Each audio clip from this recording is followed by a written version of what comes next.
if you don't have a website as a dental office, then you don't really look legit. And every now and then, you've probably done this too. You Google something, you're looking for a business, and you see a list of the businesses in the Google and Google Maps, and you see their reviews, and you click on one. You're like, that looks interesting. You click on it. They don't even have a website.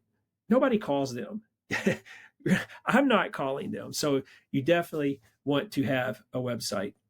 A website is part of your integrated marketing strategy, which is a fancy marketing term for saying all the stuff that you're doing that's aligned, sending the same message through different channels to try to reach people. And your website's a critical part of that strategy.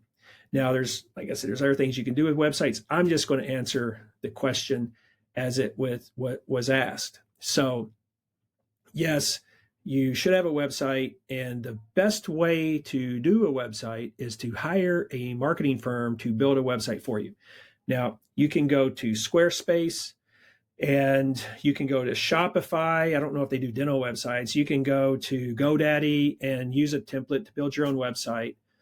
I just say, don't do that. Just find a marketing company that can do that. So what type of marketing companies out there are you going to look for? Well, I'll tell you, there's three main ones that come to my mind when I think about something like this. And the first one is just an online marketing firm. So you just Google marketing, and there's a firm. I actually used one once a few years back. They're based out west somewhere, and it was not good. They don't know our industry, and so that was a very short-lived thing there. So that's one thing you can do, is just Google and find that marketing firm. The second is hire your local firm.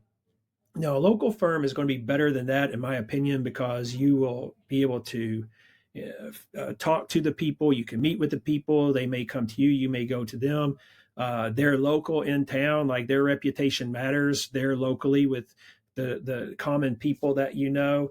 But again, they don't know dentistry. And so I don't recommend using that either. So that leaves you with the dental marketing firms, the dental marketing companies that build and manage websites and do online advertising and all of that type of stuff. And the number one reason why I say that's the way I would go is because they know dentistry. They know the industry.